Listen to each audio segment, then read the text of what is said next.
and welcome to another broadcast live from TrueFire Studios. He's back.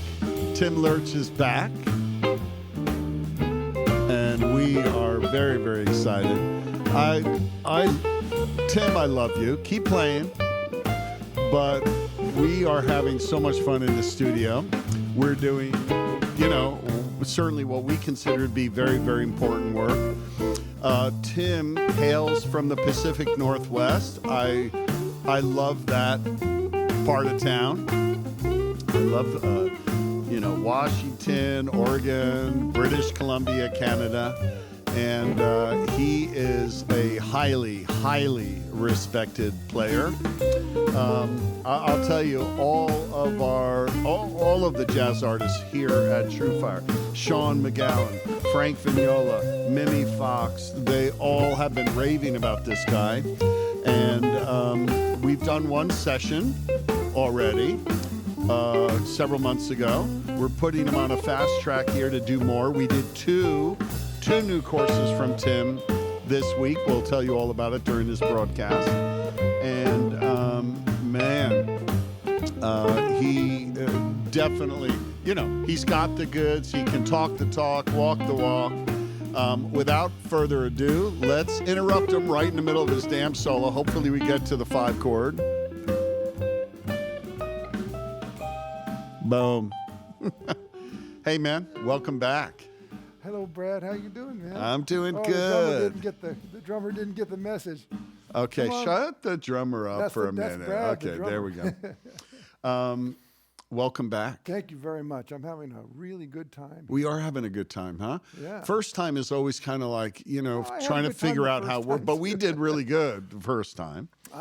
My big challenge is getting a night's sleep. So I got a good night's sleep last night. So that really is. Yeah, we were talking about how for years we would go out to dinner with the artist the first night of the session, which is the worst night of the session because they usually are traveling, coming from a gig or whatever. So we did allow you to go back. Did you have that grouper sandwich? I did. And? I survived the grouper sandwich. Okay, it was good. Yeah, good. Everything's good. Got some sleep, and here you are. We did 2 courses this trip. Yeah, well, huh? I think we kind of, we really put together some good stuff, and we did it in record time, and I felt good about that. Well, you should feel good, definitely. So let's tell folks what we did. I'll name the course. You describe it in 3 sentences or less. The first one we're going to cover today is Jazz Blues Pathways. Yeah. It's really, really good. You should get it. What the idea here is something like what I was just playing. That's a track from it. Is this jazz blues where there's an upright bass and the feeling is swinging, even though there's some shuffles in there. There's a variety of rhythmic grooves. There's a bolero. There's a New Orleans kind of feel. There's a nice slow ballad, 12/8 feel kind of. plenty of straightforward shuffles of various kinds. And then every single one of the 10 tunes has some kind of harmonic idiosyncrasy that we address. And it might be from like the one we just did. Its little deal was that it's got a 2/5 heading into the into the turnaround, and then maybe there's an approach from above to the 4 chord on one of them, or there's a couple of them actually that are 32 bar form, so they're not a 12 bar blues, but they're bluesy, and so a lot of that stuff. And I solo over each one. I comp over each one. There's backing tracks. There's backing tracks played by my pals out in Seattle, Chris Seimer and Brad Bowles, and they did a great job, and their tracks sound great. And that's the blues, the jazz blues one. Yeah, and we're really, and it is a master class. So, it was sparked from. Remember I Bouncing saw that with one the blues, video of you on, which I sent you the transcription for. You did, and I saw this YouTube video that Tim did, and just kind of blew me away. It was a jazz blues, just like what we're covering here. And it's like, I loved it. So when Tim came in, who is really known and widely respected for your solo jazz performance, I sort of kind of forced him to do this course just for me. But it wasn't so much of a forcing. No. This is a big part of my life and my musical history, and I love playing this way. In fact, all of my solo guitar stuff, I hope, has a little bit of this blues flavor in it, or a lot. And so I'm okay with it. Oh, it certainly does, man. So really with Tim, what we're doing is going down 2 pathways. Yeah. A solo jazz pathway. And we'll be doing more projects in that vein, and then a jazz blues pathway with backing tracks and really exploring, that side of. And then also the place where those two things meet. Yeah. Which is you're by yourself and you want to play some good old gut bucket blues, and there's that thing too. Yeah, I know. So let's we have a lot of work to do ahead of us over the next 5-10 years. Okay. Okay. All right. Why I'll take not? 10. I'll take 10. Yeah. Okay. Before the arthritis kicks in. Exactly. Let's give folks a taste for another track. Let's do Blues for Tommy. If you could, you pick which one you want to do. Do you want to comp over it first and then solo? Or? Tommy's going to bring the tracks up without any accompaniment except the bass and the drums. Okay. So I'm going to do, maybe what I can do is play a couple of choruses where I'm comping for myself, just interspersing some chords in there. Nice. And then I'll do a couple of choruses after that where I'm just comping for an imaginary soloist. Okay. So people can hear that. Okay, beautiful. Stuff. Okay? Do your thing.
that's exactly along the lines of the video that I saw, and you know.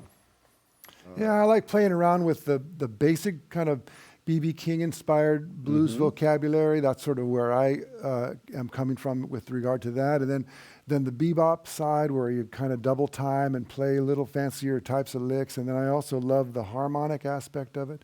So for me, it's all comes together on a track like that. Well, you know, from a student, from we students' perspective, and I'd love to shout out to everyone that's on the live chat to see if you feel like I do as a student.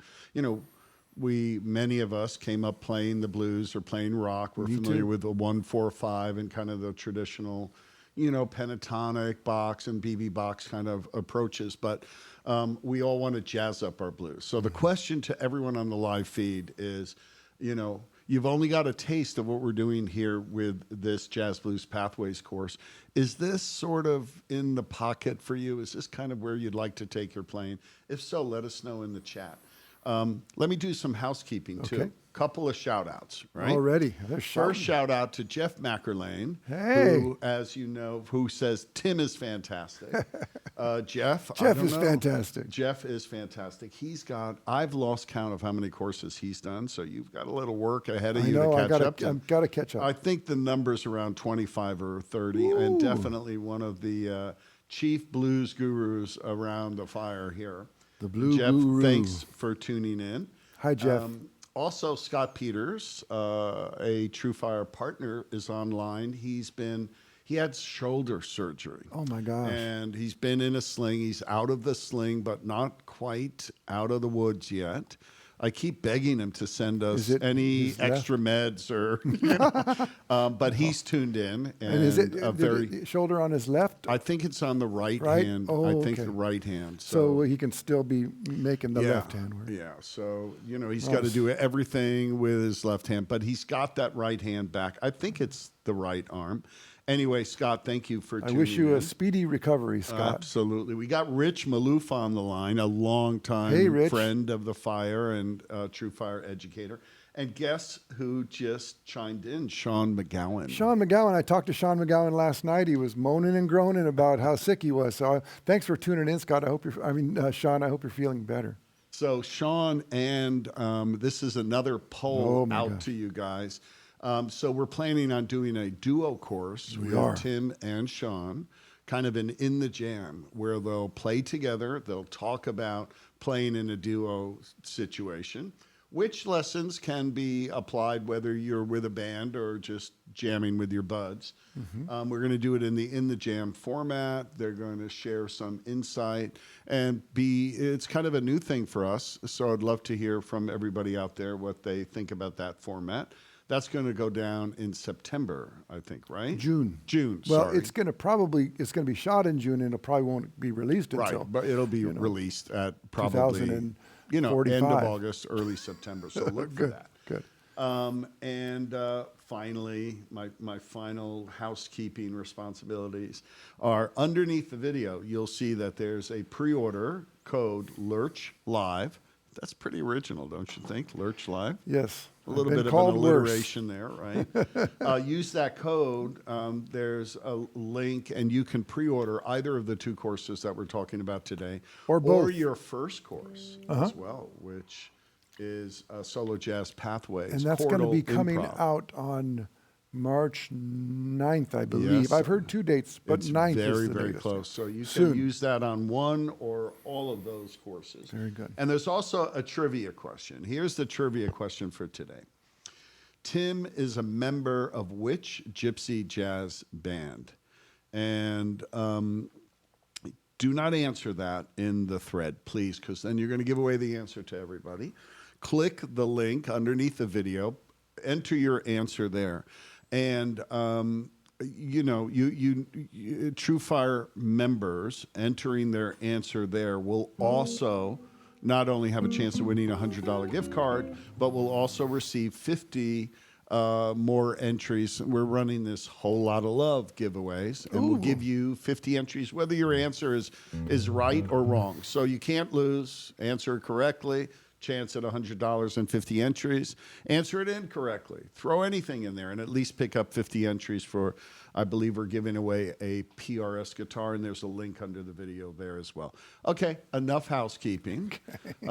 We're going to shout out to you from wherever you're tuned in from. If you haven't let us know where you are in the world, tell us what time it is there.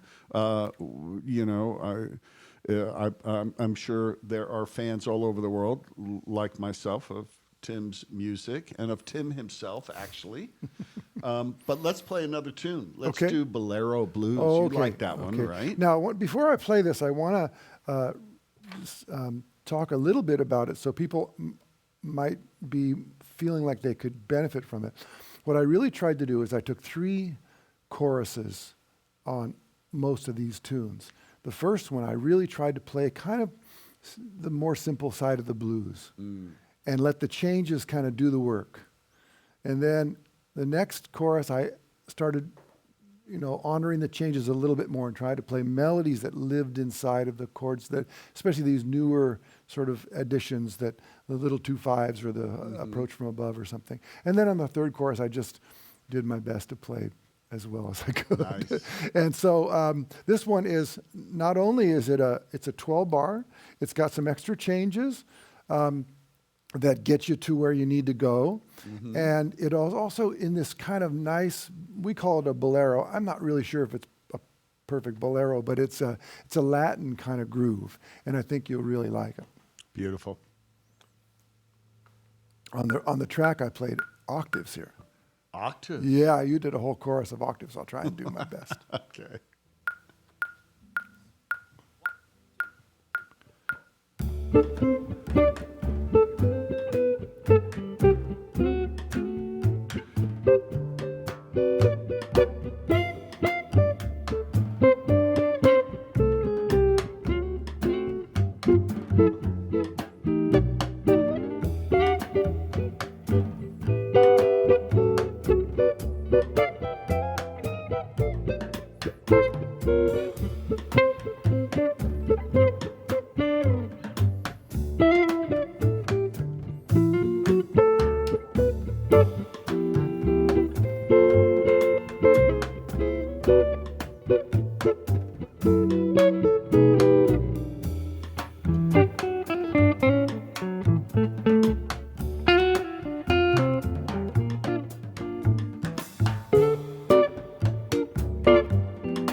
Beautiful. How was that? That was fantastic. A little bit of everything on that I one. thought it was great, man. I have to read you a couple of the chat Okay, cool. posts. David Broadfield, Stafford, England here. Just right. heard the beautiful notes coming through the speakers and stopped what I was doing. Wow. So there you go. Well, as long as you're not driving down the freeway. Exactly. Oh, thank you, then David. I That's love nice. this one. So My Knees Hurt posted. I feel like the more I learn, the less I know. And you know what? Join the club. Yeah, right? I was Isn't going that to say, true? you know what? I can relate to that statement. Oh you know, my I think God. that's Who good. can't relate to that? I Can think you that's imagine healthy. how we feel here with, two of you cats coming in here every week? Oh, Literally, we're doing 2 sessions, 2 artists. Imagine how we feel. So My Knees Hurt. Don't, welcome. Welcome to but reality. you know right? what? But my knees, got to tell you, sometimes I see on my YouTube comments or something, someone will say, oh, I heard that and I really liked it. Now I want to burn my guitar. Or I want to quit practicing or give up. And that always hurts my heart a little bit because I think one of the things I really hope happens is that when you hear somebody play in a way that you like, that you're encouraged by it, that you're enthusiastic to keep trying to get there yourself. So Yeah, I mean, and we all feel that way, and there is that tendency to put it away. But you know what? If you put it in the stand, it doesn't stand there too long before you pick it up. It really is. It's what inspires you, at the end of the day. Hey, you want to shout out to some of your fans around the world? Sure. Okay. Well, Seattle. Yes. Red Bank, New Jersey. Peebles, Scotland, Foster City, California, Finland, Germany, Syracuse, Las Vegas, Fort Pierce, Vienna, Austria, Vancouver, one of my favorite towns, Portugal, Strasbourg, France, Calgary, Alberta, Stafford, Stillwater, San Pedro, Switzerland, Minnesota, Macon, Georgia, Lake Havasu City, Arizona, South Africa, Guatemala. Great sail fishing down there. Oh, really? Santa Cruz, Madeira Island, Portugal, Poland, Southwest Georgia, Bilbao, Spain, Colorado, Jerusalem, Melbourne, Australia. Oh, my God. Brazil, Snohomish, Washington. Oh, Snohomish. Snohomish. That's a Native American word. The First Peoples. Yeah. Grenada, Oldsmar, Ottawa, Arlington, Texas, Sweden, Boston, Colorado Springs. Oh my God! All Crazy, those huh? people are watching right now. That's We couldn't incredible. do this 20 years ago, right? That's incredible. You know, for 1 hour of time, and I'll probably make you go a little bit over. I'm okay with that. I'm gonna hear We're you ahead play of schedule. Okay.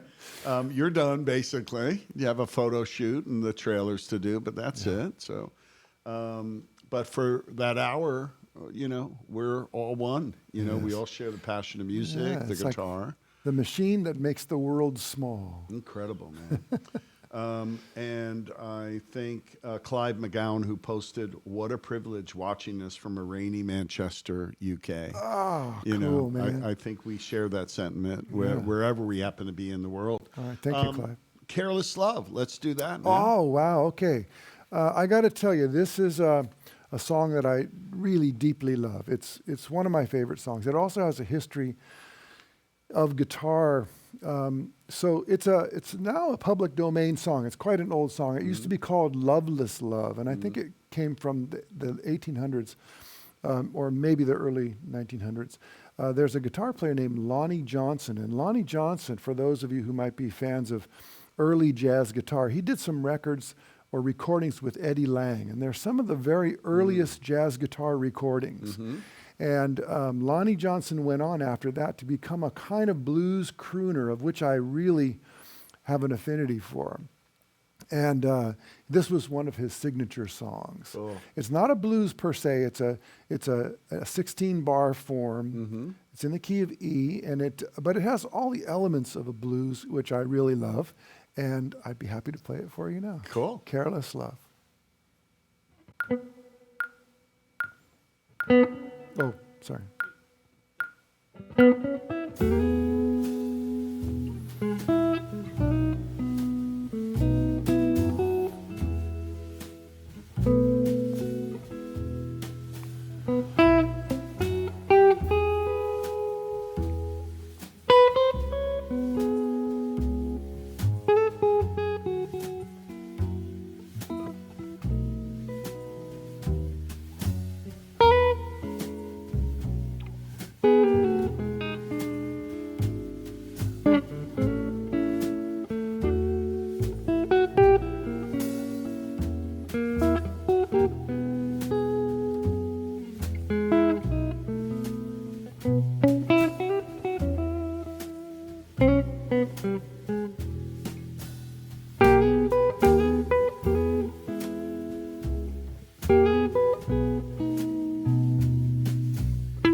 can't hear that enough, that one. I just love that stuff. Yeah. You know, this is one of those courses I'm going to ask Tommy to give me like an advanced proofed copy, take home and start working on for sure. Couple Thank you, more Ben. shout outs for Okay. you. Berkeley, Tomball, Texas, Rochester, London, Northern Ireland, Papamoa, New Zealand, Denver, and New Hampshire are also tuned in and shouting out to you. Hey, guys. Crazy, man. You have to love this internet stuff, you know, that allows us to do that. Yep. I would certainly be wallowing in a level of obscurity much greater than I am now if it weren't for the internet. I have to tell you. It's very true, man. I mean, we would have likely crossed paths because of the people that we know and kind of word of mouth and stuff like that. But, you know, you're busy in session. You're busy doing your own recordings. You're busy gigging. Took us a long time to, you know, find a time slot that was convenient for you to come. And now we're kind of twisting your arm to get in here. Well, we're making up for lost time. We're that's forcing for you sure. to put the slots in your schedule. Yeah, I'm Okay? happy to do it. I'm happy to do it. You know, we do have a lot of work ahead of us, and the feedback we're getting from students is like, you know, you can take us where we want and need to go next. You know, you're just an extraordinary teacher. Coincidentally enough, the Kiss Off posted this. Love Tim's Travis picking video. After I picked up playing on that video, I decided to take playing more seriously, invested in gear, and will be playing for the rest of my life now. Oh, my God. That's I mean, so come on, cool, man. man. That's the best. Yeah. And so we were just talking, you know, before lunch Right. about how many of us, and the us are, you know, players who have been playing since they're young, but with a pick, you know, playing blues or rock, and never really got into the fingerstyle stuff and feel somehow that now, you know, can't chew gum and walk at the same time, finger and thumb independence. And I will tell you that Tim showed me in like, he said, well, what is it that you said that in Okay. 20 minutes? I think in 20 minutes, if somebody has, you know, average playing ability and doesn't have some level of brain damage or something, that I can teach them how to do that that simplest of all Travis picking pattern. And the problem that I have found is that guys won't assign the thumb and the fingers to do the proper job, and they're always crossing over into the other guy's job. Mm-hmm. And even guys who can kind of do it come and play for me, and I can see, the thumb just jumped into the fingers, or vice versa. Mm-hmm. But let's say on that tune, on that song, Careless Love,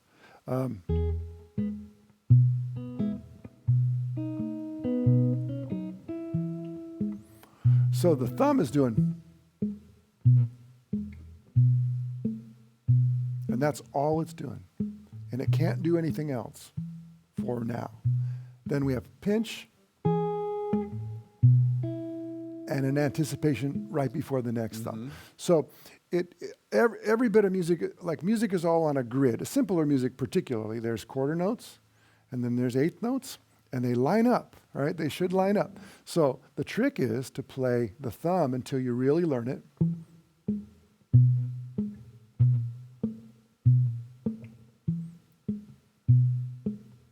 And then add one melodic element at a time.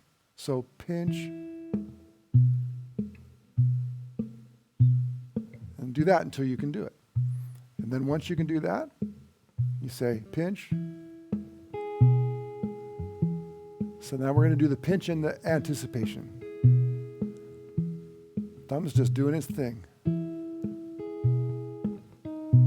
And then the next thing would be an anticipation before the thumb. So you have to break it down so you can see exactly what the elements are. There's usually only two in a simple Travis picking style. But once you get the thumb to really know its job, and you can learn how to do syncopations against the thumb, then what I tell them is take any song you can think of, silly songs from your childhood or Happy Birthday or whatever, and try and play them with a steady thumb. And that's the Great. trick. It was it just a ear and eye-opening approach, and we talked about maybe covering that in my channel. Yeah, right. So Tim will have a channel. Any idea when? As soon as you let me, baby. Okay, well, I mean, I'm just putting up a new website now. Yeah. So the new website, it'll be the same address, but it's going to be a new face, and it'll be a portal into all this stuff. And then the channel is my next challenge. So we'll be in touch very soon, a couple of months. Maybe. So here's what I highly recommend. Underneath the video, if you click on that link to the right of the promo code Lerch Live, and if you click on that link, it'll take you to a page that shows the 2 courses on pre-order that we did this week. Solo Jazz Pathways, Chordal Improv, which we did on the last session, which is going to launch very soon. And by the way, I wanted to thank everybody who's pre-ordered it, because I'm very touched and rather impressed, actually, by the number of people who decided to go for this thing before they could even get their hands on it and pre-order it. It really helps my confidence with this venture, and it gives me a good feeling to know that people are interested in what I'm doing. A lot of people did that too. Now, the best way, if you look on that page, underneath the big banner to the right, you'll see Add Tim Lerch to Favorites. And that adds Tim to your favorite educators here at TrueFire, which means, whenever Tim's doing something new, when that channel gets launched, you'll be notified about it. And the other question do I have to go to everybody's house to notify them? You may have to do that. Put new I'm tires, coming over. Put new tires on that car of yours. The other thing, we have the trivia question. If you click the link underneath the video, the trivia question today is, Tim is a member of which gypsy jazz band? Now, you need to be a TrueFire student to enter that. You enter the correct answer there. You could win. We'll randomly select one winner of a $100 gift card. But also anybody with the right answer or the wrong answer, just put anything in there. You'll get an additional 50 entries in this giveaway that we have got going on right now. And that's only good right now, like during this live broadcast. If you hear this after this goes on demand, that giveaway will be over. But we're asking, you do not have to pay anything to become a TrueFire student. You can join for free.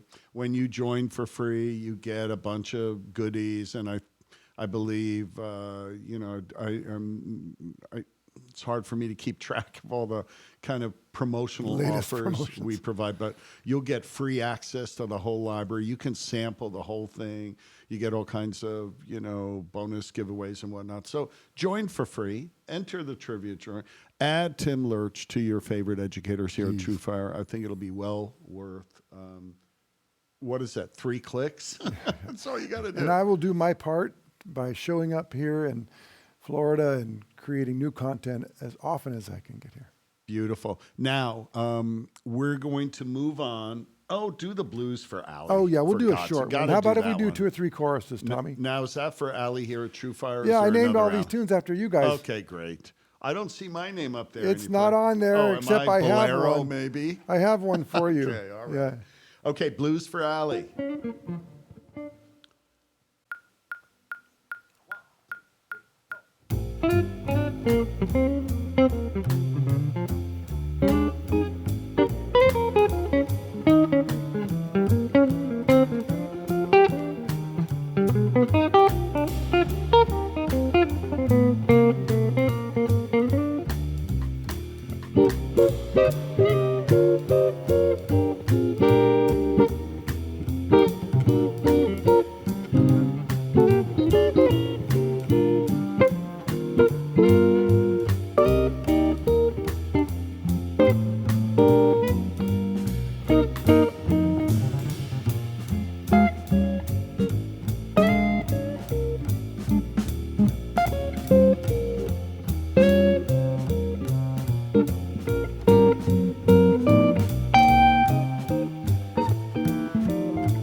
Dug that.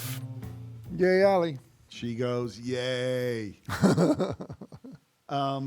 Hey, you're getting a lot of love, and I want to thank everybody on Tim's behalf and TrueFire's behalf for all the thumbs up. So you see that thumb underneath the video. That's really important because it helps to show your love, spread the love. Thank you so much for all of that. And if you haven't yet done so, please move that little cursor over there. Give it a quick click. But either way, I'm forcing Tim to stay and play more music for us, okay? Beyond the 1 hour time limit. Let's talk about... Who makes that time limit, by the way? You and I, basically. Okay, that's self-imposed, there are right? really no rules, okay. as you can tell by we can do what we like. the extensive prep that goes into this during lunch while we're eating. What did you have for lunch, by the way? I had tuna fish. I had a turkey sandwich. Okay. Well, and good. We put this thing together, right? Oh, yeah. Turkey sandwich. Nice. Okay, so the second course we shot this week is in the solo jazz pathways series. This one Tim is calling Enhanced Harmony. Would you explain the premise of this course? We're trying to figure out a name for this thing, and it's really hard to make a two-word title that actually has, the width and breadth of the scope. So the idea is that we're going to take simple songs, 1-4-5 type songs, folk songs and old, Americana songs, and we're going to fancy up the harmony. And in doing so, we're going to learn strategies for doing that on other songs. Because, if you would just live your life by playing jazz standards, for instance, with the changes that are in the real book, you're limiting yourself by, playing those basically the simple version of the changes. And there's so much beauty and fun, especially in the realm of harmonic thinking on the guitar, solo guitar or trio guitar or accompaniment of a singer or another instrument. There's so much beauty in the harmony. I'm always really excited about it. So in the course, we took some real simple songs. I did a thing which I'm going to do in a minute, which is just a little 4-note melody on a 1-5-1, and I harmonized it 16 different ways, of which I'll play 3 or 4 of them for you today. And then we did Red River Valley, which is like a song I remember from when I was a kid, right? Da da da da da da da da da da da da. Now, it's not that I'm thinking that Red River Valley is going to make a comeback and you're going to go down to the local coffee shop and play it, but because of the harmonic structure of it, it's perfect for learning how to expand on that simple 1-5-1, 4-5-1 kind of thing. Then we did Amazing Grace, which harmonizes beautifully, by the way. And I think a lot of us have heard enhanced versions of Amazing Grace. Have you ever been to a black church and you listen to the organ player really play those beautiful changes? I mean, I kind of hint at a little bit of that. Although that stuff is woo. Right. But I love that sound. Then we did a beautiful old song called Danny Boy, which is also known as London Derriere, as they say. And that's very similar. In fact, 3 of them were in the same key because I really wanted to have each tune be a kind of progression so that we weren't suddenly tripping on our tongue trying to figure out what the sharp 4 of C was or whatever. So we could always, understand where we were in the thing. Then we did a song which I'll do today where I'm singing. And my condolences for anybody who's downwind from that. But I do sing, and I like singing very much. I like these old songs. And one of the things that singing allows me to do is to be a good accompanist. And so we're going to look at Lady Be Good, this great Gershwin tune. So there's just 5 or 6 tunes and this primer that I'm going to talk about in a second. And the idea is that you'll learn some things on these simple songs, and not so simple songs. Actually, by the time you get to Danny Boy and Lady Be Good, it's full on, jazz changes, I suppose. And 2 or 3 variations on each one. So you could really see a progression toward the more advanced harmony, some reharmonization, and certainly enhanced harmony. Beautiful. So start with that very simple 4-note melody, 2-chord. Okay. Key of C, 1, 5, 1. The melody is the same for all of the examples.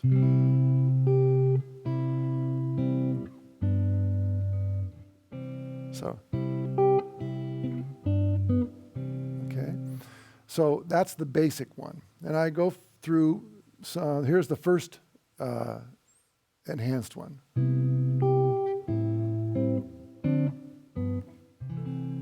So already we're getting into into the slightly jazzier territory. Here's another one. Sorry.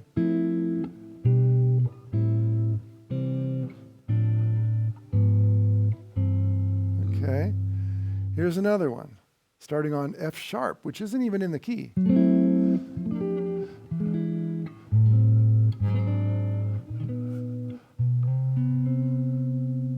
Okay. Let's go to the next page where it starts getting a little bit crazier. Here's a little bluesy sounding one.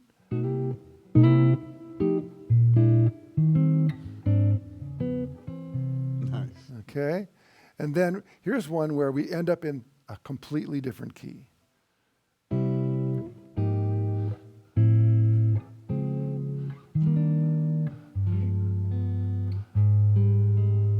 Beautiful.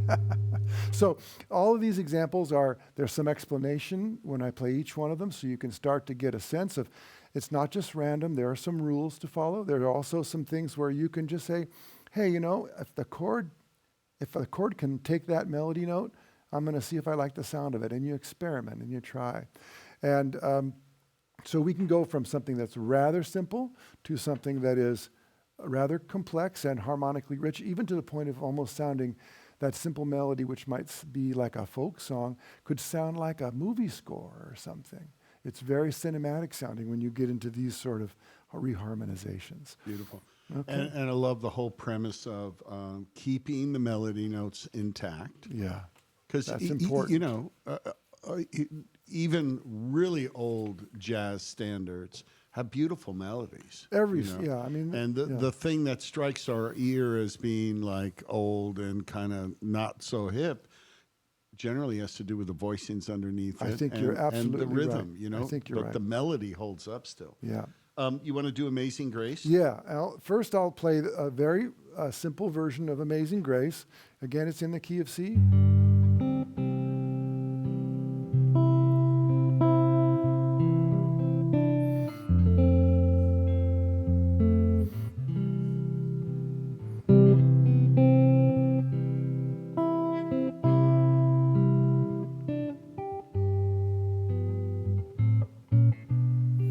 Okay, you know that song, right?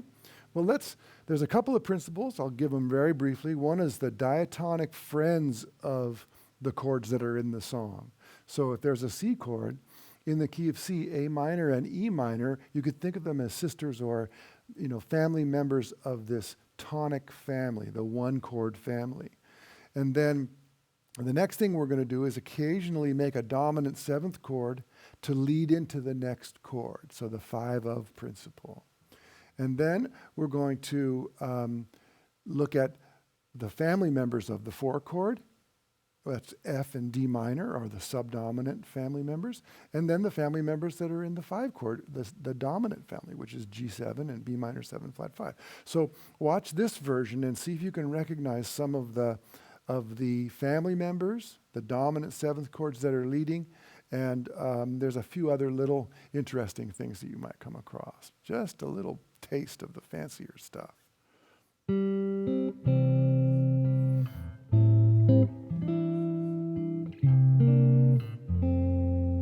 Family. 5 of. 5 of. The family of G.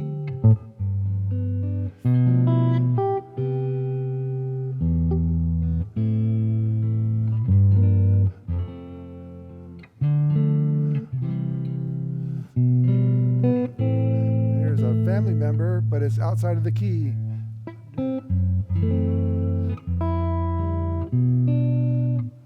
Little church at the end.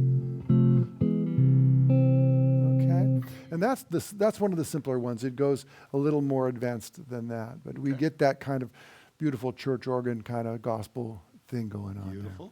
You want to do "Oh Lady Be Good"? Sure. Can I do 2 versions of it? Do as many as okay. you like. I'll do one back. I'll do them back to back so we don't. So the first time through, I'm going to play the basic changes in a kind of 4/4 feeling, and then I'm going to use the enhanced version of those changes, which will allow me to play more bassline movement. So I can kind of get in almost into a walking bassline. So this is by George Gershwin in the key of D. Little intro.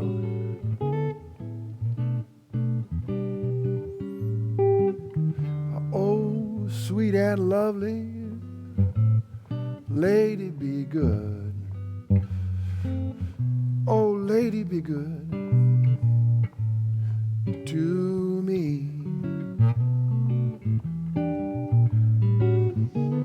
I am so often misunderstood. Oh, lady, be good to me. Won't somebody please have some pity? 'Cause I'm all alone in this great big city.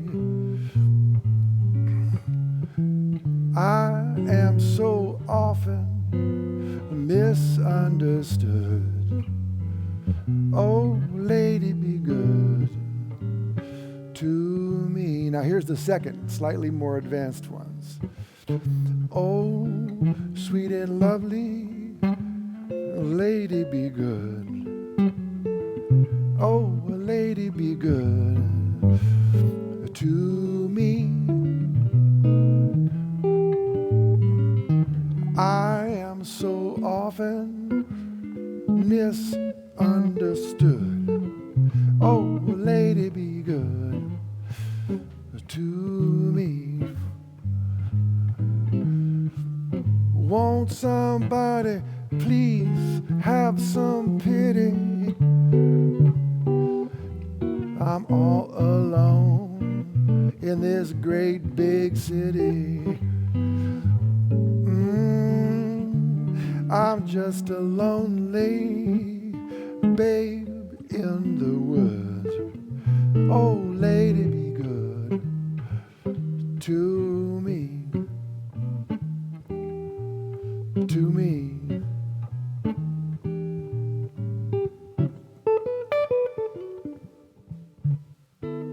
Beautiful, man. Thank you. I mean, it really does hip up the whole feeling of the song. Melody is beautiful over those chords. Really, really works. It's a beautiful song. And I mean, the first version is also an accomplishment. I told people in the course, look, if you can just learn how to play the basic ones, you're already ahead of the game, you know? Exactly. So don't worry about it. Exactly. And you sing on top of everything else. Well, you know, I always call it fancy picking and plain singing. Let's do, you know what? Answer a question. If Yeah, you I'd would. be happy This to do is that. from James Shackelford, who What actually, a name. James Shackelford sounds like they ought to be an actor or something. or an author, right? Yeah, yeah. But James gave you an unsolicited, we don't ask for tips in the chat, $5. Thank you, James. Oh, my God.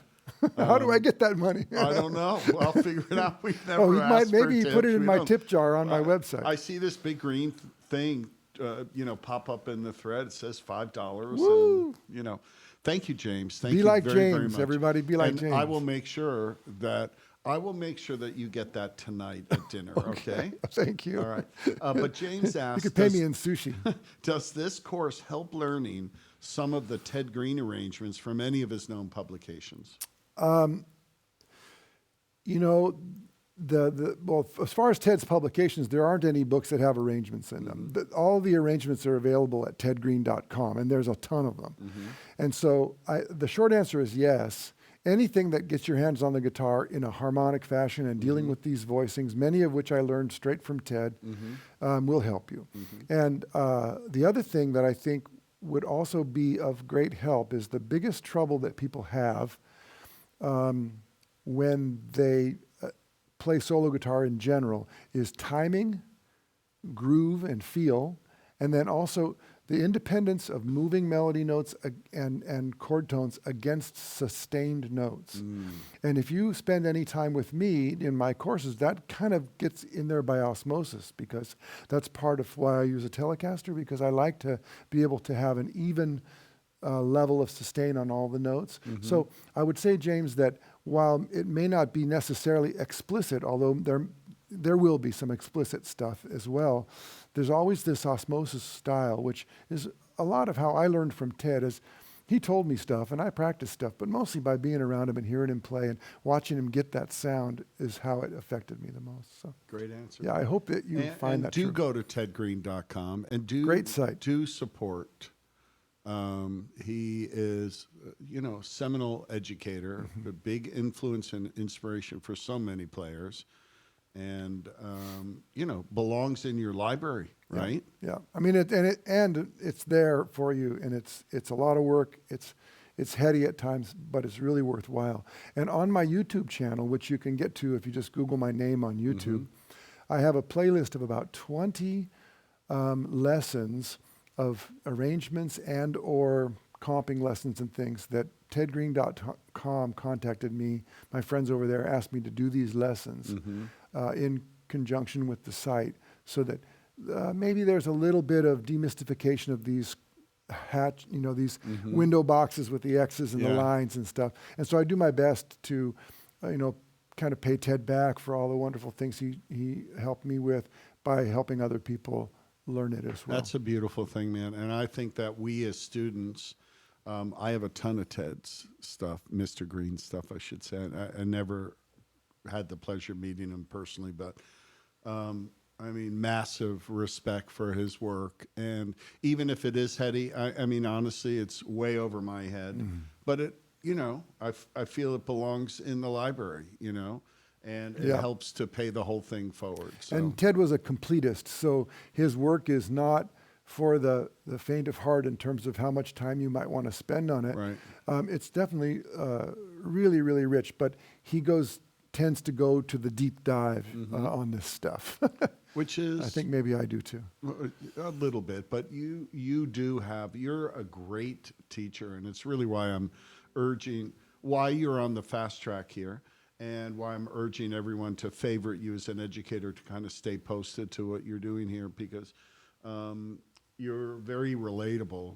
You know, it's very easy to take, you know, some of, let's say, the more accessible material and, you know, take your blues playing to the next level, take your fingerstyle playing to the next level. I mean, heck, you know, I picked up some very, very cool chord voicings from the first course, my little preview copy. Oh, good. So yeah, thank you for all the work that you're doing. Oh, you're welcome. Thanks for having me. Okay, let's do this. First off, I'd love for everyone to ask, you know, post any questions you have, and we'll try to answer as many of them as possible. Yeah, I want to answer questions. I like really, talking. really good at that, as you can tell. And then we'll talk about the guitar. There's a lot of questions about the guitar and your rig and all that good stuff. But let's do one more. Just pick anyone from this Soul Jazz Pathways Enhanced Harmony course. Oh, the Enhanced Harmony course? course? Just do one more. Well, let me think about that. I can do a little bit of the Danny Boy one. Do that. Let me hold on one second. Yeah. Talk about something, and Where let me are you just. going? I'm just going to find the little. Okay, hang my tough. cheat I sheet. can fill. That's my job here, to fill. And I'll do that by sending you. I'll give you one more, opportunity to answer that trivia question. Underneath the video, there's a link to the trivia question. What's the name of the gypsy jazz band that Tim is a member of? Killer band. Killer recordings. You guys just released another record as well, I know. We did. Yes. Someone is playing with my thing. That'll earn you, also, whether it's correct or incorrect, it'll earn you 50 entries in this giveaway we've got going on right now for a PRS guitar. Somebody in the chat thread asked if, because I said you could join TrueFire for free, and you can do that. And you will get access to our entire library. You'll get to sample everything, get a feeling for what TrueFire is all about. And the question was, well, will my credit card be charged after the trial? No, we don't play that game here. It's free. We don't ask for your credit card. Home, we don't play that. That's right. No monkey business, no hoax, Just sign up for free. You get to try everything. If you dig it, you'll pick up on a tuition or you'll buy a course. And if you don't dig it, there's still plenty of free full-length videos on TrueFire, on our YouTube channel, all over the place. Did I feel okay for you? Are you ready? I'm done. I'm ready. Thank you very much, Brad. All right, man. And listen, thanks again, everybody, for those thumbs up. That's really, really important. Did we get 4,000 of them yet? Well, you have 166 of them at this point. And we really appreciate that. You have I do too. In this world, that's the kind of stuff that really helps to, spread the word and spread the love around the globe. So thank you. All right, man. Give us some Danny Boy.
course, but I'm doing it now.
That's beautiful, man.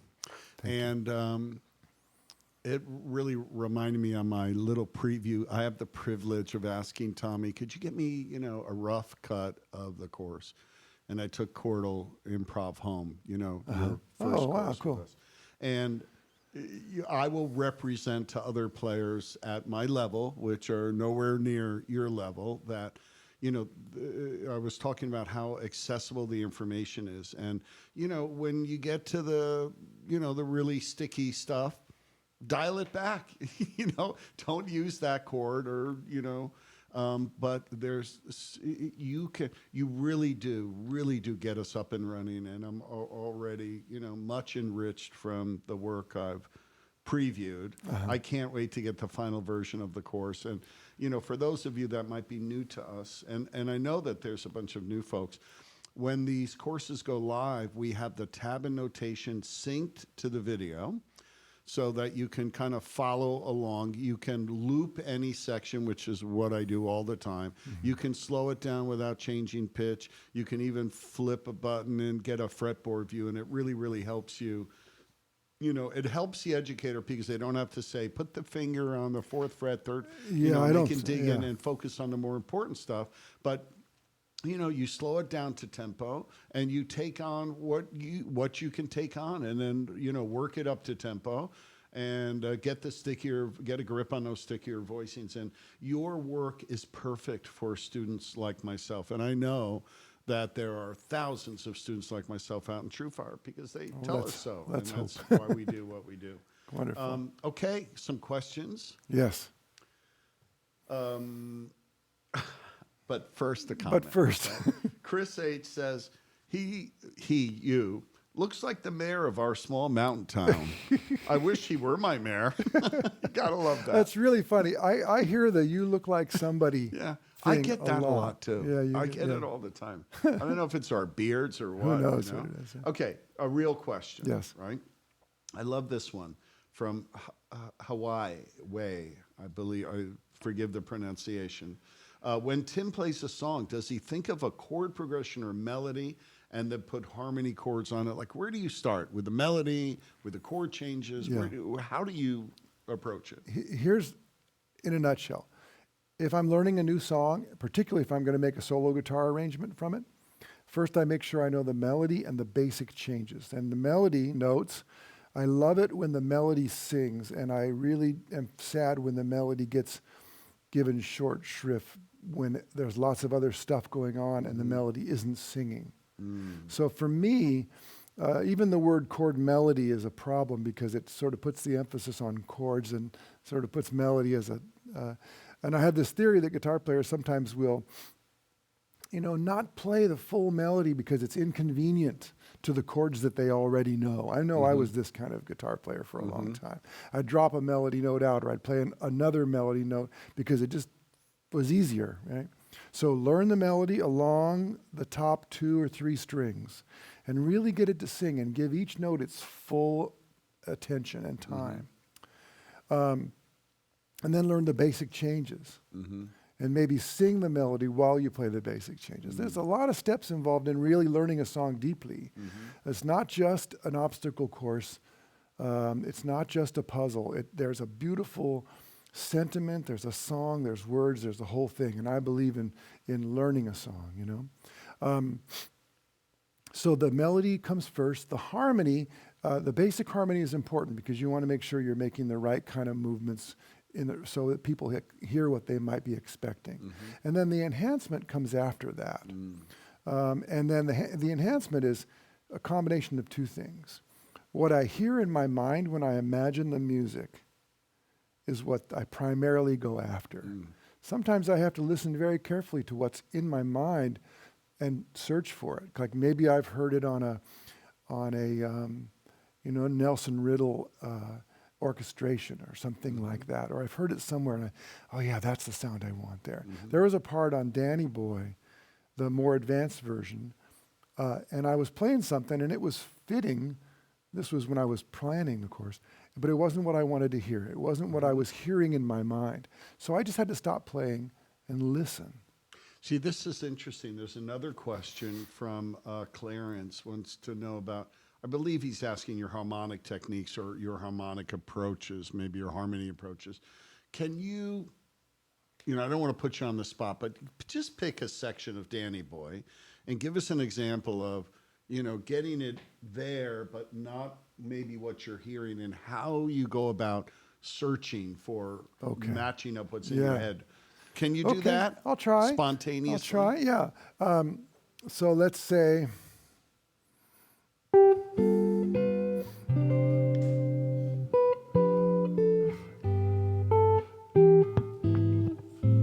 Now that's pretty good, right? But what I hear a little bit on this, it could be enhanced, is a little bit of movement in the bass. So...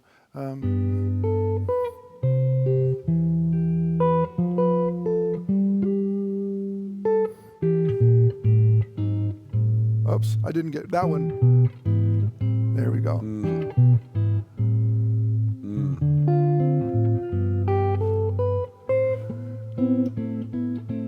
Nice. Now, I want to hear this note singing. So I kill myself sometimes because I want to hear this note singing with this little inside thing. Beautiful.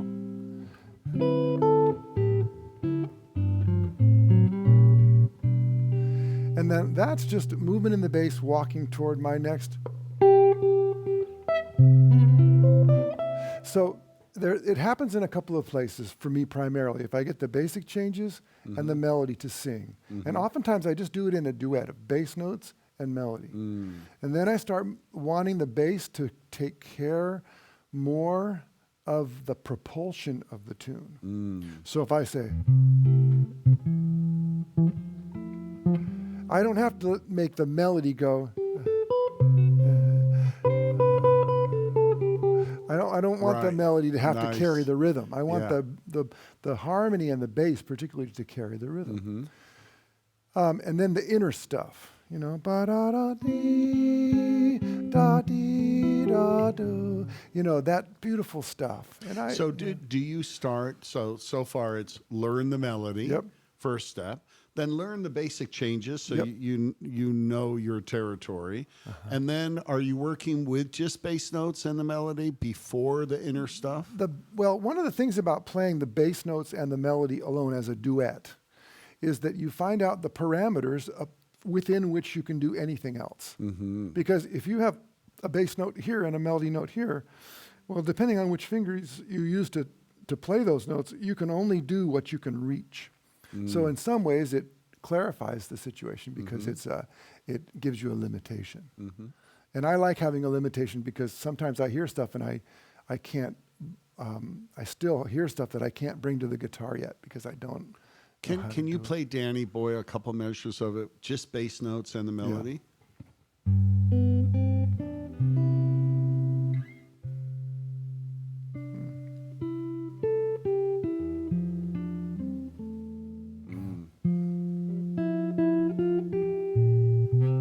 Now, because Danny Boy has a quality that it's a lot of C there for the first 2 bars, and then a lot of F for the next 2 bars. So that's one of the things we would use inner voice movement for, and chord quality change. So we can say, Nice. Beautiful. That was a mistake. And then,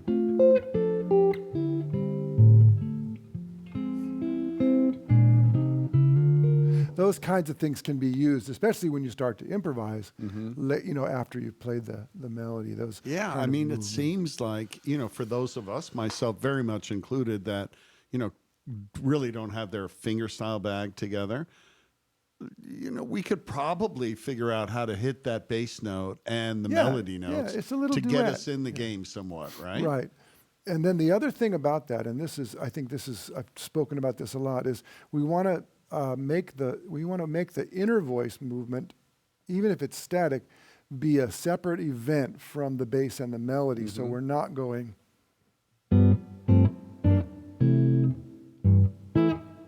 Right. Because a lot of times if you read what's written, that's kind of what it looks like.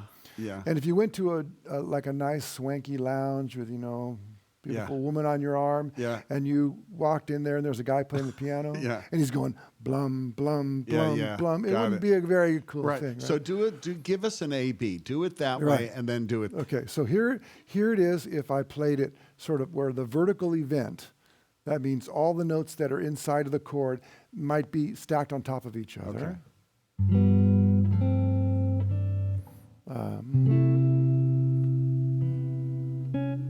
Let me get my head together for just a sec. Okay.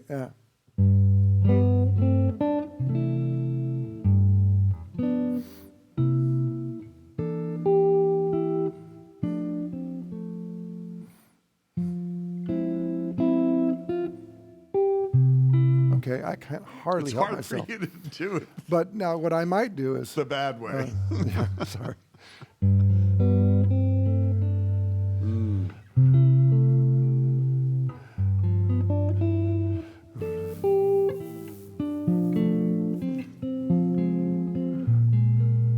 That kind of thing.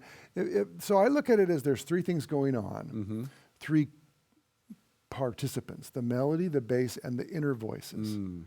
And those are usually 3 and 7 or some combination of color.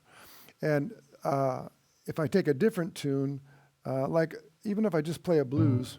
When you say 3 and 7, you're talking about more guide tones. Yeah, that's a word that's used to describe it. Yeah, the 3rd and the 7th of the chord of the moment. Beautiful. Yeah. So I might say something like this on a blues.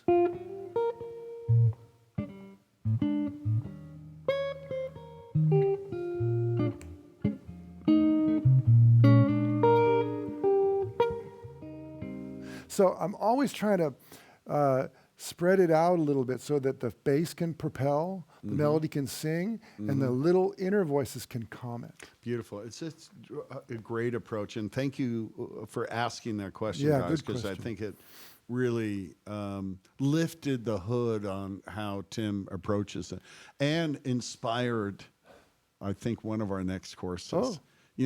Let's do one really throttled back, that helps guys that, like myself, that can, have played, but just don't have that fingerstyle thing happening yet. Okay. Solo guitar getting started. There you go. I love it. Okay, let's answer another question. Yes, please. And then we have to do the guitar again. Okay. Yeah. So Darian Ev, sorry. Hi, I'm curious about your use of tuning down. What are the reasons for doing that? Okay, well, currently I'm not tuned down, and on my TrueFire courses I won't be tuned down. But those of you educational purposes. But those of you who know about me from other things, particularly the YouTube videos that I make that are almost on the Telecaster, which is solo guitar. I learned about tuning down from Ted Green. Ted, if you ever hear his solo guitar record, he tuned down at least a half step, sometimes a minor third, sometimes a whole step. And what happens is a couple of things. I like the richness, and I like the fact that the strings are bigger. They just feel more substantial under my fingers, but they're not, when you tune down, necessarily tighter, right? And so I have a guitar, the one I used on the last course on Solo Jazz Pathways, which I usually keep tuned down a half step, and I tuned it up for here, which is still manageable for me. And I might tune it up to regular pitch for a gig with a band, but I might tune it down a half step for solo. I have another guitar, which I keep down a whole step, and I put 14 to 60, tuned down a whole step. So it feels a little bit like a set of 12 to 52 or so. They're substantial. I don't really like it, particularly on my right hand, when the strings are too wobbly over here. Yeah. I don't mind it if it's light over here, but I like it heavier over here. And to me, I always love B3 players, that big rumbling, groovy thing. And if I'm accompanying a singer all night long, and I can tune down a whole step, and I swear it adds so much girth and beautiful bottom end. And being down a whole step doesn't make transposition too terribly difficult. If somebody knows that, if they say, well, I want to do it in G, and I'm doing down a whole step, I just play it in A, it's okay, So my feeling about it is I love the sound, first of all, those deeper tones. I love the way it feels. And then there's another thing that I like as well, is that when you've got a bigger string in front of the pickup, there's that metal moving and interacting with the magnets gives you a really thicker, more milky kind of a sound. It's tricky, though, because you can also overpower your pickups if they're too close to the strings. So the big strings tuned low, the pickup moved down into the body, away from the strings a little bit. It just gives me a glorious feeling when I play, and it's like nothing else. I like this guitar. This is my number one Telly, which I've had for 20 years, and we'll talk about it in a second. But Well, go ahead. Give us the rundown right now. It has currently 13 to 50 on it. Sorry, no, I'm not going to say. I'm going to say that right. 11 to 50. It's a Diodario set. These New York XL. So 11 to 50 is kind of like light, heavy bottom, right? No, it's actually this balanced tension set that Diodario makes. There's another set that goes 11 to 49. And it's got, and this one's got a couple of the strings are a little bit heavier in the middle. What's the light heavy like Larry uses? Is it like 10 on the bottom 52 and 52 on the bottom and and then 10s 10 on the top. Okay, that's right. And I'm not crazy about that. If anything, I'd like it to be the other way around, where it's heavier on top and a little bit lighter on the bottom. But so this guitar is a custom shop, Fender custom shop Nocaster that I have modified. It was made in the year 2000, I believe. Okay. So it's about 20 years old now. And it started out as a closet classic, and it has gained all of this abuse at my hands. Looks beautiful. The nitro on this thing just sort of melts. Why do we love distressed looking instruments? I don't know, but I particularly love it. That's a paradigm, because when we were coming up, God forbid there was a nick on our Right, we want our instrument. amps to be clean and we want our guitars to be dirty. No, but I'm not crazy about relic guitars, but when you look down at a guitar and there's evidence of your love being put into it, for me maybe that's there's why we something love that it so. touches me about That's it. right. And I put these Lawler Charlie Christian pickup in the neck, and then a regular Lawler 52 in the bridge, which isn't balanced very well with this pickup, but it seems to work. I use Glendale saddles, the brass in-tone saddles, the regular ones. A special thing I just discovered is I wanted to be able to change the height of the strings really quick. So I realized there's a little receptacle right here in the hole for these strings. Designed for that purpose? Yeah, it's designed. No, really? No. Leo made it that way. No, I can just stick that thing down there. It doesn't get in the way, but it's always there. That's so cool. I don't know what kind of caps or pots or anything like that. Oh, and then this thing is also a part of my brand. I've been using these red Grolsch beer rubber things for about 40 years now. Really? And they rot after a while. They kind of deteriorate. But now some enterprising person has decided to put a pack of 4 in a little thing and sell them for $7. I've never used those. Is that, do you put that on after you've put the strap on to kind of lock it in place, works, right? if it's really working, the strap won't leave. This one will because it's got a bigger slot. But the reason I like it is it doesn't really add any extra weight to the guitar. It's nothing clunky. There's no additional working parts. Right. Yeah. And if you need to take it off, you can just yank it and it comes off. So, and it's saved my butt a lot. I've almost Show dropped us the this other guitar. side of the guitar. Oh, the dirty side? Yeah. Nice. There's the belt buckle belt there. buckle. Here's my buttons. shirt buttons here. I love it. Yeah. And then also I use this guitar. This is my desk. So there's a lot of black ink that's leaked through. Love it. And there's even a little face on one of them I drew in a boring moment. So anyway, that's the Custom Shop Nocaster. And I have 4 of these now because anytime I see one I like, I try to grab it because then the prices are going up now. But it's got this splotchy bird's eye, flamey kind of combination that they did in just that 1 year. And I just feel like it's for the rubbery stuff that I do. That thing, a one-piece flame maple neck is too unstable, and a solid quarter sawn one is too stiff. So this one's got that sort of the golden, And they only made that in that 1 year? Just 1 year as far as I can tell. They make other ones from the custom shop that have a very fancy, but they probably just got a couple of like big logs of this stuff or a couple of billets or whatever they call it. And they used it up and I'm trying. And what was the year again? 2000. I think you're going to find a lot of us looking for, emptying the market of that instrument. Yeah, there's a couple available out there, and they want too much money for them. And so I'm just holding out for I don't need any more. I've got. And what about pedals and amplification when you're out gigging? The pedal that I use most is the gas pedal. That's to get to the gig. I have a pedal board. When I play this guitar, I tend to use an RC booster quite a lot because it helps me to balance these 2 pickups out. It's got a very nice EQ. I thought about using it on this blues course, but I realized I probably didn't need it. Yeah. And I have. Do you use compression I don't. ever? Never. I don't. I think the amp has enough compression on its own. I use a Strymon Flint so that I can have tremolo and a nice reverb in one pedal if I ever need it. But with Pearl Django, I don't use a pedal board at all. I just take the guitar, my Quilter amp, and I go. Sometimes a Hendrickson amp. Quilter, we love Quilter, and we love Hendrickson. We love both those things. They're both Hendrickson, they're Colorado-based, I think. They do. They are. They're in Arvada. Someone was just in with 2 little kind of... Yeah, Sean came in with Sean came in.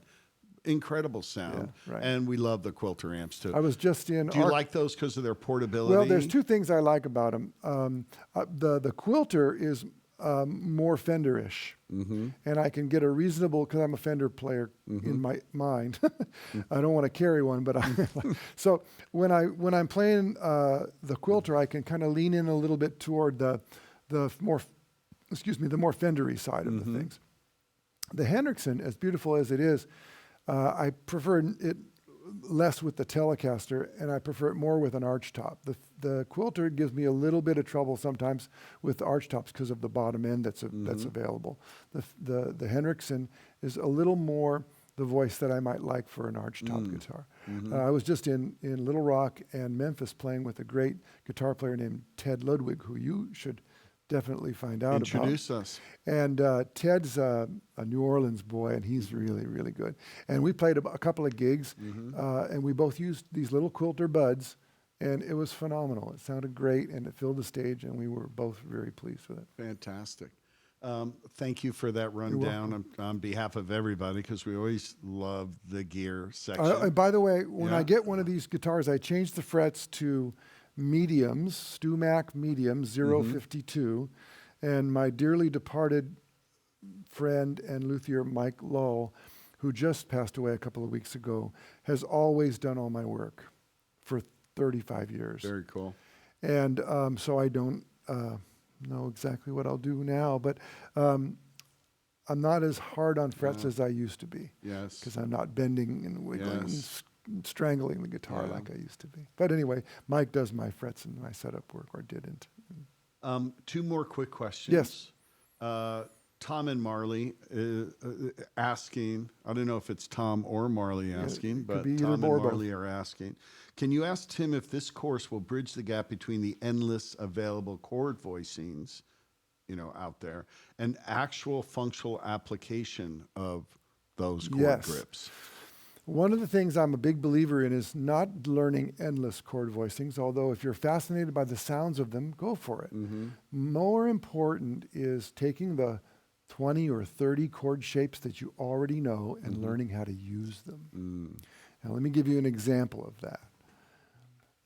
Here's a chord that I might call G minor 6, but it's also C9 with a fifth in the bass. It's also E minor 7 flat 5. It's also A7 flat 5 sharp 9. It's also, what am I forgetting? It's another thing as well. So every chord shape, face it, there's only so many playable, good sounding chord shapes.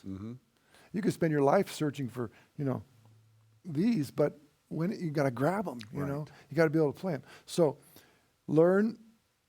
I would say learn 5 qualities of this voicing. So what I call V1.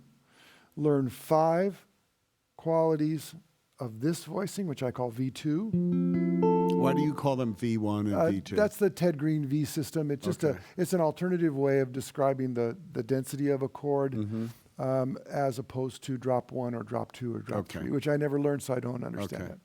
But that's okay. We'll do something on that. We should. In my channel, maybe I'll do it. I'm sure we should.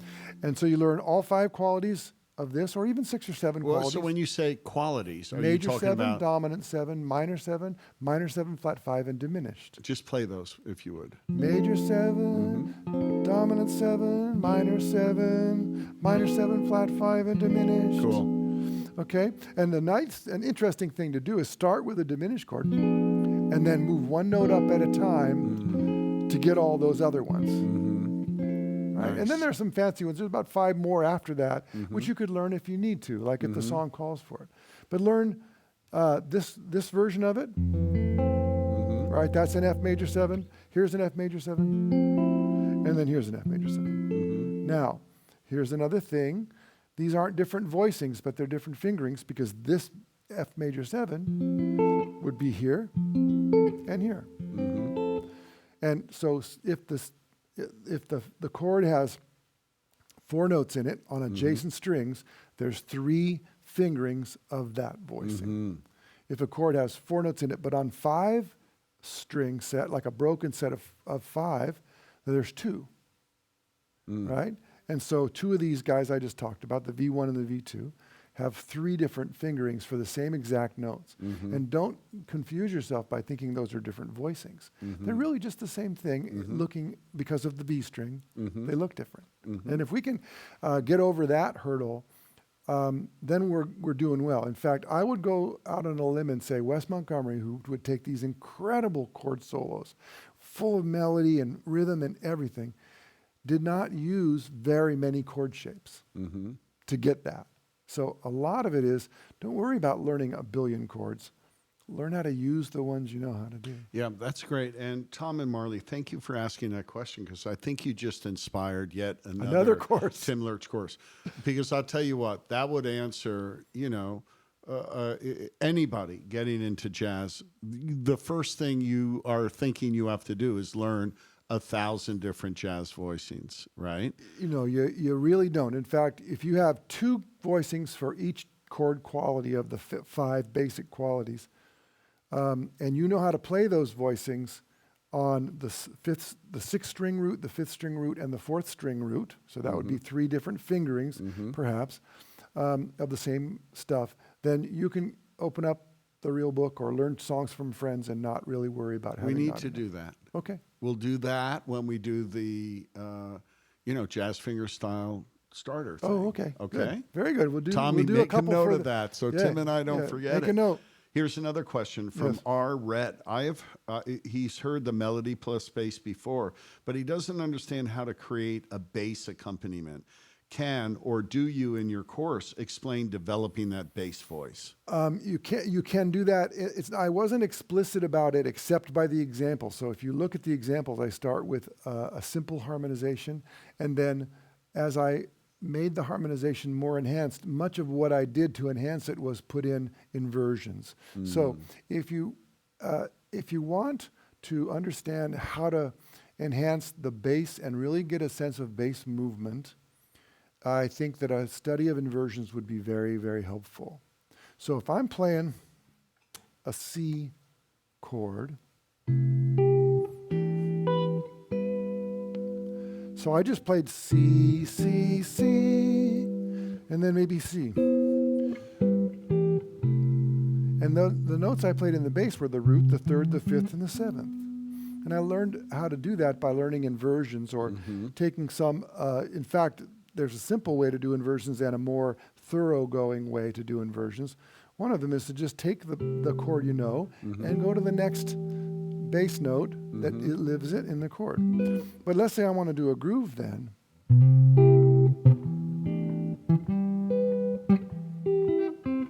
I got a bar of C and I might say,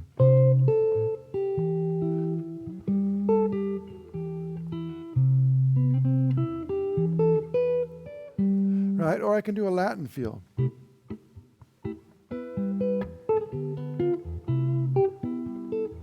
Just root and fifth. And I would do this for hours. Nice.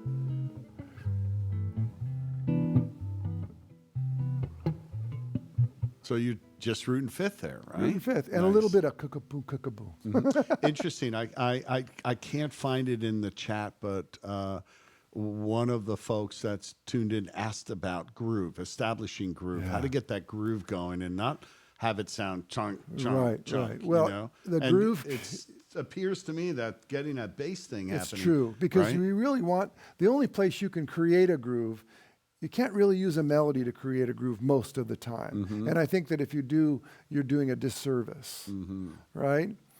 So the way I approach it is I want the bass to not only express movement and the harmony, so by playing root, third, fifth, seventh, those kinds of things, but I also want it to be the propulsive component. So I do a couple of things. I'm not one of those guys that goes, that sound doesn't appeal to me, but I like this sound. I like that. Yeah. A plucked dead note. Nice. Beautiful. And you have to feel the groove inside. It helps to have played, in R&B bands, in casinos for 20 years. But is that what you've done? Yeah. In between the lucrative jazz in casinos, gigs, it has to be in a casino. Well, huh? that's pretty much the only way. That's pretty much the only place that can afford a 7-piece a full band band, anymore. right? But so I'll do these kinds of things where I go kickity-poo. It's sort of a thing I learned from listening to bass players and also from watching and listening to drummers. So if I'm playing the 2-5-1 in the key of G,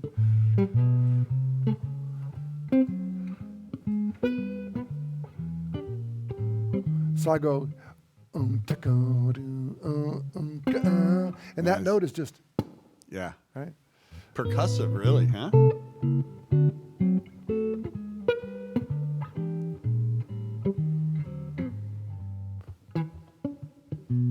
And that sort of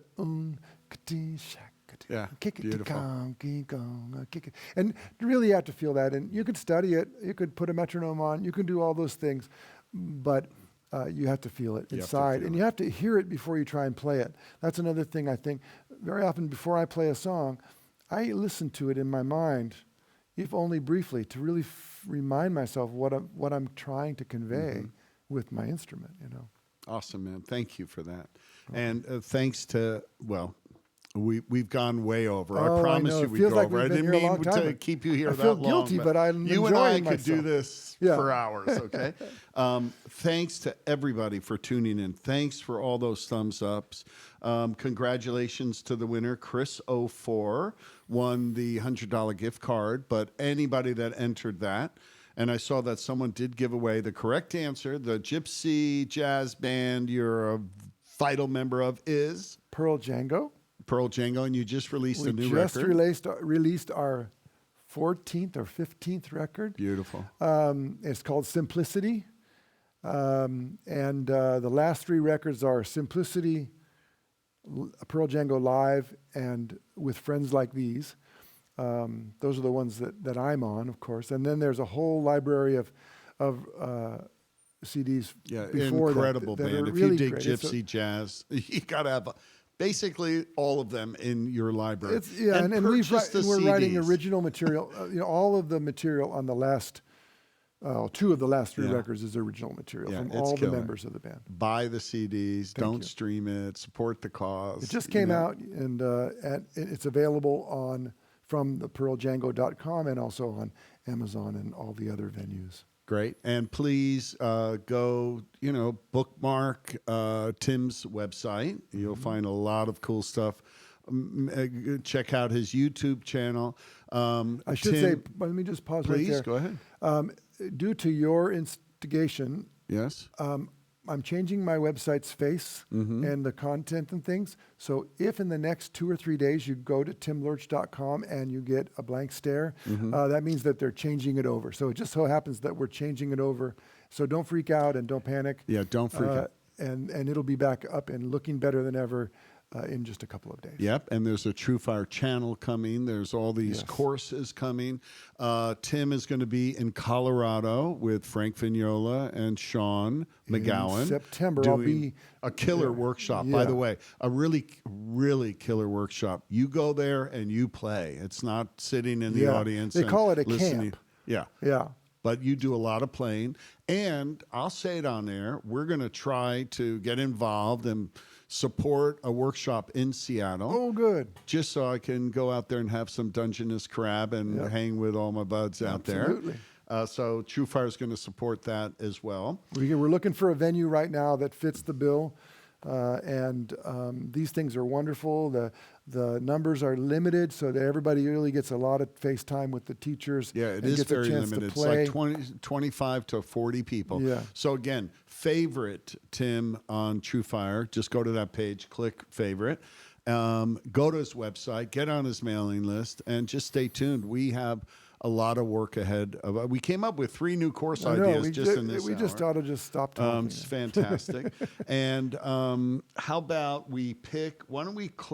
We have a look at track this. to kick off. Wait, to lean Blues for lead- Brad. Yeah, I do have a tune. you have a tune. Awesome. Okay, And, this wait, is my wait, tune. where did it go? Hey, thank you, everybody. We There it can't express in words how much we appreciate you tuning in, your support, all the kind words. We love you, and we'll see you next time. This is a bossa nova blues for you, Brad. Beautiful.